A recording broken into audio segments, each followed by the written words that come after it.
रमेश अब बड़ा हो गया था, पढ़ लिख कर अब उसकी एक अच्छी सी नौकरी शहर में भी लग गई थी।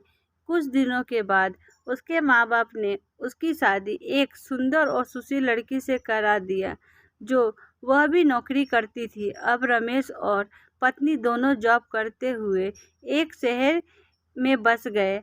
कुछ दिनों के पश्चात रमेश के पिताजी भी अब इस दुनिया को छोड़कर चले गए, जिसके बाद उसकी माँ एकदम सी अकेली हो गई थी।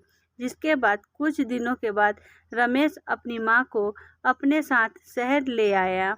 जिसके बाद शहर में आकर रमेश की माँ खुद को एकदम अकेली पाती थी। इस तरह उन्हें भी अच्छा नहीं लगता था, लेकिन एक माँ अपने बेटे की हमेशा खुशी ही चाहती है। सो धीरे धीरे वह शहर में भी रहना सीख गई थी। लेकिन रमेश और उसकी पत्नी हमेशा अपनी माँ को समझाते रहते थे कि ऐसा मत करो, ये मत करो, कि वे अपने माँ को गांव की एक तरह से गंवार ही समझते थे। लेकिन माँ का दिल तो हमेशा अपने बच्चों के लिए बड़ा ही होता है। सो वे सभी बातें चुपचाप सुनकर हाँ में हाँ मिलाकर रह जाती थी। एक दिन की बात है, सुबह रमेश की पत्नी को ऑफिस जल्दी जाना था। सो वह सब कुछ जल्दी से तैयार करके रमेश का खाना पैक करके ऑफिस चली गई। फिर इसके बाद रमेश भी जल्दी होकर तैयार होकर निकल गया। फिर कुछ समय बाद रमेश की माँ ने देखा कि उसका बेटा तो खाना का लंच बॉक्स तो घर पर ही भूल गया है। तो माँ ने बिना देर करते हुए फटाफट ऑफिस पहुँच गई और पास में एक कुर्सी पर बैठ गई, क्योंकि कंपनी के बाहर के व्यक्तियों को अंदर जाने के लिए मना था।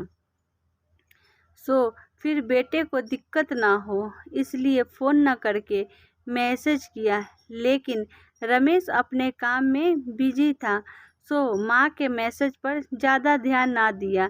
लेकिन उसकी माँ बाहर कम से कम उसका इंतज़ार कर रही थी। इस तरह कई घंटे बीत गए और इसी बीच कई मैसेज भी किया, लेकिन रमेश का कोई उत्तर नहीं आ रहा था। इस तरह रमेश की माँ को चिंता होने लगी। लेकिन रमेश अपनी माँ के कई मैसेज आने के बाद भी वह अंदर ही अंदर गुस्सा होने लगा था।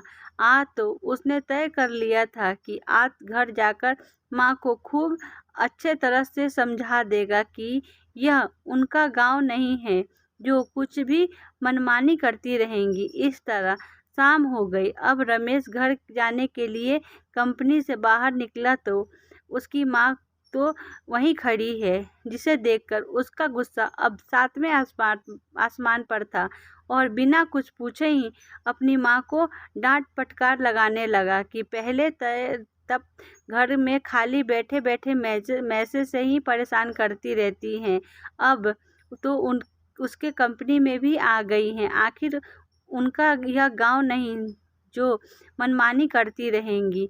यह सुनकर रमेश की माँ ने खाने का टिफिन रमेश की ओर आगे बढ़ा दिया, जिसे देखकर रमेश को अब समझते हुए देर न लगी कि वह अपना टिफिन भूल गया था, जिसे माँ ने उसे देने के लिए यहाँ आई थी। इसके बाद रमेश की माँ बोली, बेटा भले ही तुम बड़े हो गए हो, बड़े शहर में रहने लगे हो, भले ही अच्छे बुरे की ज़्यादा समझ आ गया है, लेकिन मेरे लिए आज भी कलेजे के टुकड़े ही हो, जिसे मैंने बचपन से लेकर आज तक पालते हुए आ रही हूँ।